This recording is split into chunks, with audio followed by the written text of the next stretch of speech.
Welcome back to my video series analyzing Eirika from Fire Emblem 8 The Sacred Stones. As I've said before, please remember that this is an abridged breakdown. The full version can be found in the description. Also keep in mind that the following contains full spoilers for the game in question. With that said, let's begin. Act 3. Chapter 16. Eirika's social-emotional intelligence is highlighted here. Orson admits she's the only one who can understand him, and she's also the first to think of how their people must be faring. After obtaining Sieglind, she explains why she still fights. She hates it, but ignoring the war means surrendering to it, and that's simply something she cannot do. Chapter 17. We see a flashback of the trio discussing Leon using the sacred stone for good. While the twins are apprehensive at first, they are won over by how passionate he is. Eirika even tells him his kindness will keep him safe. This mindset of course backfires in the next chapter. The twins see him in the present too. Here he is his usual self, but starts fighting off his possession.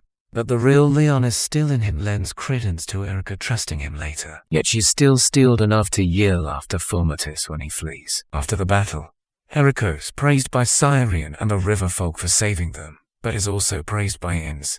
His arrogance and the fact that he's handing over his country's sacred twins speaks to the amount of respect and experience she's built up over her journey.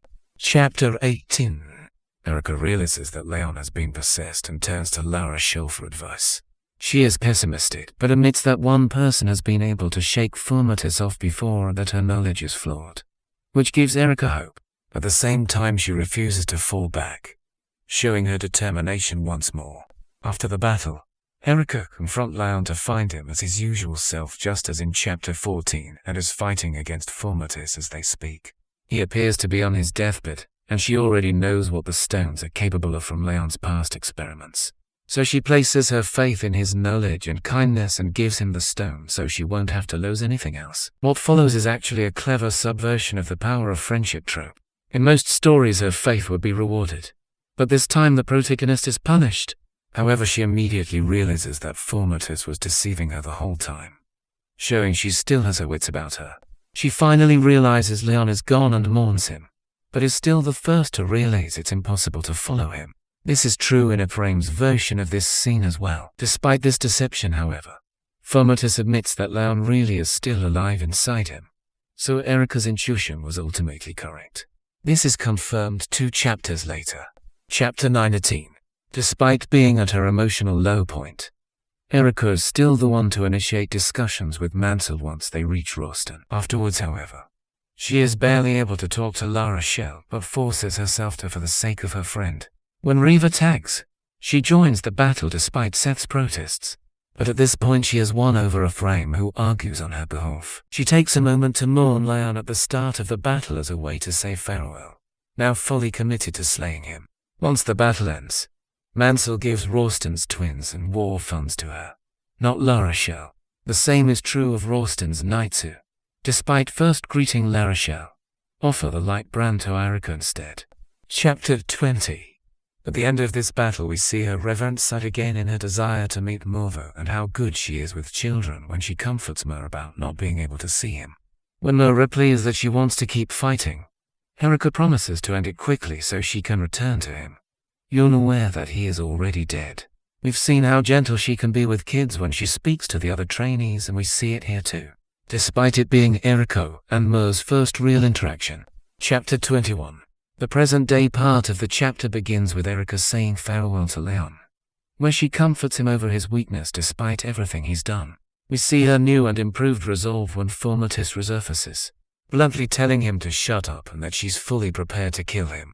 A stark contrast to how they last parted ways, and amazingly similar to how she taunted Novala in Chapter 6. But it's Leon's true death that really marks how far she's come. In fact, she learned more from the loss of Rene's stone than Ephraim did in his route, where Ephraim frantically tries to find ways to save Leon despite being the one who kept saying he was beyond saving. Eirika instead remains calm and accepts it. Ultimately, while Eirika may have been more naive at the start of the war, she's the one able to make tough decisions, not Ephraim. When Formatis resurrects in his true form for the final battle, both twins give speeches. While Ephraim's is boastful, Eirika's is much more passionate, and she refers to her friends as individuals and promises to return them all home safely. This extends to their talk after the battle, highlighted by their final words. Ephraim's more triumphant, while Eirika speaks of the people still waiting for them. This dialogue is identical in both parts. Thank you for watching this installment of this series. I hope you enjoyed it, and have come to appreciate her more. I made these videos as a way to bring attention to Eirika before Fire Emblem Heroes Annual Choose Your Legends event, and I hope this has convinced you to vote for her as well.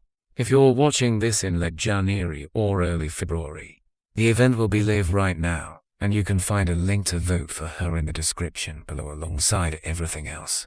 You can do with or without a Nintendo account as well. If you like this content, please consider subscribing to the channel, commenting on and sharing this video to support me, and to see more like it.